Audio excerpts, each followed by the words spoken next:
We all know that a good story can move us, make us feel something, teach us something, help us be better at something. But can a story literally move us? That is, get us to move and be healthy. Today we'll learn the answer to this question and many other best practices for what makes a good story. I'm Matt Abrahams, and I teach strategic communication at Stanford Graduate School of Business. Welcome to Think Fast, Talk Smart, the podcast. We are so lucky today to be joined by Paula Moya. Paula is the Danilee and Laura Louise Bell Professor of the Humanities and a professor of English at Stanford. She also is a recipient of the Dean's Award for Distinguished Teaching. Paula has several books on the market, the most recent being The Social Imperative: Race, Close Reading, and Contemporary Literary Criticism. For the past 2 years, she's been part of a research project that investigates and validates using narrative to encourage individuals to increase their activity levels to improve health span. Welcome, Paula. I am so eager to work with you. Thank you, Matt. I'm so glad to be here and to have an opportunity to chat with you. Great. Let's get started. Before we get into some of the really cool ways you're using stories to motivate people, I'd like to start with some general questions about stories. You are a narratologist. I'd never heard that term before. Can you define what that means and what do you do? Well, narratology basically is just the study of narratives and narrative structure and the ways that these things affect human perception. So a narratologist basically is just someone who does the studying. You know, I've always loved reading and I'm captivated by stories. And so it's been my pleasure over the last decade or so to be able to spend time thinking about what makes narratives work. Wow, a whole field I was unaware of. So as somebody who studied narratives as deeply as you have, I'm curious, from your perspective, what makes a good narrative or story? I guess I'd have to say that a lot depends on what anyone means by good, right? So I love many different kinds of stories, and I know that they all draw on different kinds of elements to give them their value. But the basic elements of a story, we can start there, of a story or a narrative are plot, so like what happens, characters, points of view or perspective, and that relates to focalization, setting, like where it's located, theme, kind of basically what they're talking about, and of course, style. So conflict is also central to any story because there always needs to be something that kind of gets the story going and powers the events that occur. So these elements will always be present in any particular story, albeit in different combinations and with different emphases. So, a good story or narrative will have all of those. But it's important to know, from my perspective, that what one person defines as good may be very different from what some other person defines as good. So what good is will be very much influenced by what someone knows, what they value, what they love, and also what they recognize. And this is sometimes cultural, right, based on where someone grew up, what they are accustomed to doing in their daily lives. And it's also sometimes learned, right, based on what we were taught in school, right? What did our teachers tell us? Or even what someone we admire says is good. So maybe a preacher or a mother or an aunt. So, for example, those of us who read a lot of stories or consume a lot of narratives, and so I count myself among one of those people. I'm always reading or watching some serial or something. You know, when we do that, we can easily become bored by characters we perceive as stock characters or plots that are predictable. You know, if you read enough narratives, you start to recognize certain particular turns. And we get bored by them because we've seen them too many times before and they contain for us no surprises. At the same time, for someone else, that same story can be fresh and interesting. So my answer kind of to like what's good, what makes a good narrative is that a story is good if someone somewhere values it as good. Now, it just might not be good for me. And I'm making a larger point about the existence of multiple conceptions of the good. Certainly. I hear you talking about several things. For example, you need to think about who your story is for and what's going to be interesting, Yes. relevant, and exciting for them. And you Yes. need to be careful, I heard also, of falling into the trap of using common cliches or common ways of telling the story or designing the story. I heard you talk about surprise. I heard you talk about novelty, or at least I'm applying novelty to what you said, to really make it Yes. something that stands out. Would you agree with those? I would completely agree with that. So it's kind of a mix of making it familiar, which we like, just as human beings psychologically, we have a kind of principle of familiarity that drives us, and also making it new, making it a little surprising, giving us something that is not predictable. So, but this kind of goes back to the first thing that you picked up on, which is that we always have to think about who this narrative is for, because it's going to be, what's going to work is going to be different according to who it's for. Absolutely. And that is a theme we have heard many times on this podcast about really reflecting on our audience for our communication. Should we approach crafting stories meant to be read differently from those that we speak? Absolutely. I really agree with that, because it is. If you're listening to a story, you might need a heavier dose of repetition to help your listener keep track of what is happening. And so you see this in sort of storytelling cultures where there's often a great deal of repetition, and they come back to certain kinds of motifs. So like a certain image or a certain color. And, if you're listening to a story, you can't go back and look something up, right? So you need the storyteller to help you by drawing you along with these repeated motifs, these repeated words, and also reminders of who is who and how they are related to other characters. And I think it's probably a little easier to have a more complex narrative in writing than listening.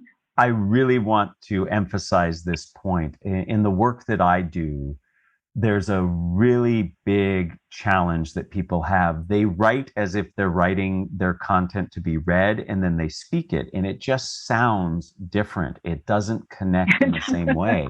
A lot of the ideas that you suggested, those are all things that can really help a story stand out when spoken, and similarly might seem redundant or repetitive or short-sighted in a written piece. So the big message is we have to envision writing for speaking and writing for being read as very different things. And I think that point is super important. It absolutely is. And I'm glad that you are articulating it so clearly. I need to learn from you, Matt. No, I do a lot of speaking, so I repeat myself a lot, much to my family's dismay. But let me just say one more thing about that, is that always when we're thinking about communicating, we need to think about the medium. Like, so how is it that we are, what is the medium through which we are communicating? So obviously a novel is a different medium than, say, a story circle where you're sitting around talking to people. The medium really makes it so important to sort of shift how you do something if you want to communicate well. So true. I cannot tell you the number of times I see people try to tell stories through bullet points on PowerPoint slides, and it's the wrong medium. It's the wrong tool to get your message across. And I really appreciate that advice.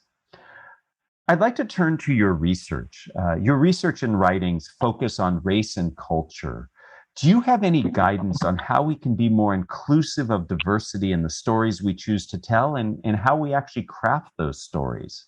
Well, I think probably the easiest way, the most simple way to be inclusive of diversity is also the most obvious way. That is to write or consume stories about those people, places, events, and dilemmas that are, for the most part, absent or underrepresented in the mainstream of society. So there are not, for example, sufficient representations of Latinx people in the media, television, theater, the movies, and journalism, to give a true and accurate picture of the richness and the complexity of Latino life. This is not to say that there is none, just to say that there is a dearth of such representation relative to the number of Latinx people living in this country. And unfortunately, many of the representations of Latinx people are quite negative and stereotypical. and so not representative of the wide range of experiences of people who are associated with that ethnicity. So it certainly sounds to me like if you're looking to be more inclusive in the stories you tell, you need to tell stories that include people. That by definition, I think, is what we're talking about. But we also have to be sensitive to what we represent and what we tell those stories about. So it's not just including people in the stories, it's what those stories are about and the focus and the message they send beyond the story itself. And that's really important for all of us to think about. As we live in a more diverse culture, it's critical to hear the stories and voices of everyone. You are part of a very cool interdisciplinary team looking at the role of narrative in motivating positive health behavior. Can you tell us briefly about the Perfecto Project?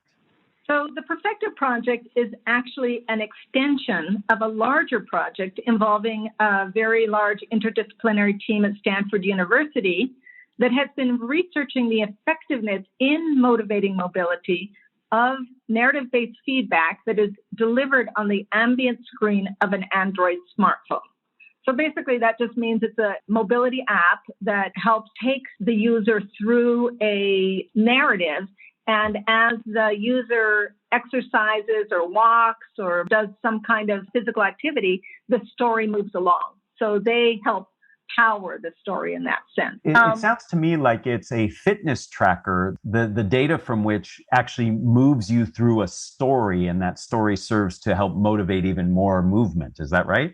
That's exactly right. And so what we're trying to do is create a narrative that's interesting enough that the person wants to do their exercise so they can get the next chapter. Wow. I think for the listeners, this notion of thinking about creating stories that you share as a leader, as a participant of teams that are culturally relevant, and the fact that you are finding that the notion that a story can serve as motivation for any behavior potentially is really a fascinating one. As part of the work you just described, I read that there seems to be a link between motivation and empathy for characters and stories. Can you describe this association and any guidance that it might suggest for those of us trying to motivate others through the stories we tell? Well, I do think empathy, where we feel for others, as well as things like recognition, where we maybe see characters that remind us of ourselves, are very important for how stories affect listeners and readers. Mm-hmm. Because one very basic psychological phenomenon is familiarity, which is simply a form of remembering in which a situation, an event, a person, a place, or the like provokes a subjective feeling of recognition.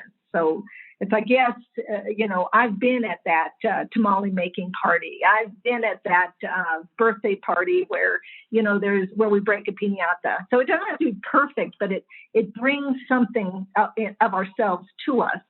And I think being recognized makes us feel good, feel valued. It makes us feel a sense of belonging. This notion of helping people feel what you're talking about is familiar to them is really interesting. It really speaks to the need to demonstrate that you understand people's experience and help them see how they can change that experience, enhance that experience, etc. So this notion of using empathy to demonstrate familiarity, I think, is a really interesting tool for those of us who craft communications to have in our toolkit. Do you have a favorite tool that you listen for or look for in what you write or you read? For example, I do. I love alliteration. I'm curious, do you have any tools you find that you gravitate towards in narratives that you write or listen to? That's a very interesting question. I'm not sure that I think of it as programmatically as that, like, mm-hmm. these are my tools, but I definitely use alliteration. I find it very effective. Mm-hmm. So a modicum of repetition, mm-hmm. alliteration, I will often speak my written sentences aloud to see how they sound to me. Mm-hmm. And then, of course, thinking about images. I'm very attentive to the use of certain words and also not reinforcing certain associations that have been negative, for instance, for people of color. The tools you shared are really helpful for all of us to think about. Before we get to our closing, I am curious if you have any last best practices on how to craft better stories to motivate our audiences. Clearly, an author or storyteller needs to create compelling situations and dilemmas full of suspense and surprise, because those are things that give us joy.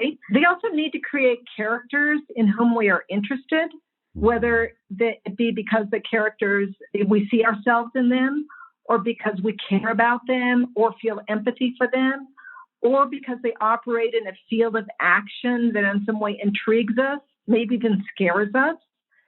Before we end, I'd like to ask you the same 3 questions I ask everybody. Sound okay? Yeah, sure. All right. If you were to capture the best communication advice you ever received as a 5 to 7 word presentation slide title, what would it be? Make them want to turn the page.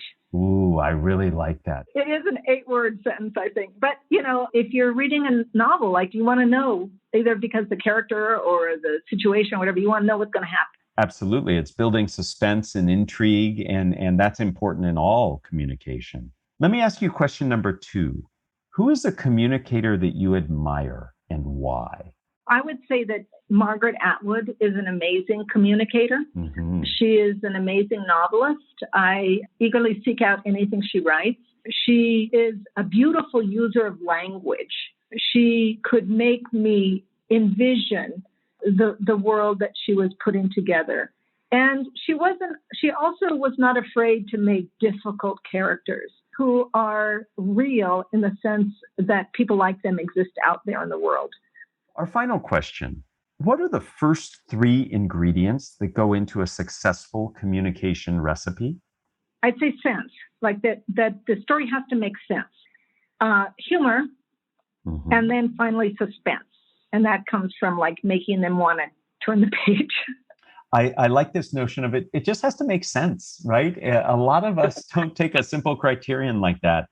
We've definitely on this podcast talked about humor and the value of humor. And you've illuminated today how suspense and familiarity can be really, really helpful.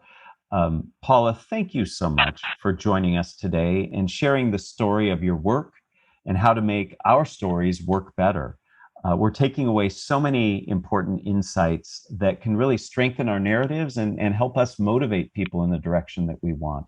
I appreciate your time and your insights. Thank you. Well, thank you, Matt. I'm very happy to have had the chance to talk with you. Thanks for joining us for another episode of Think Fast, Talk Smart, the podcast. Produced by Stanford University's Graduate School of Business. For more information and episodes, visit gsb.stanford.edu or subscribe to our show wherever you get your podcasts. Finally, find us on social media at stanford.gsb.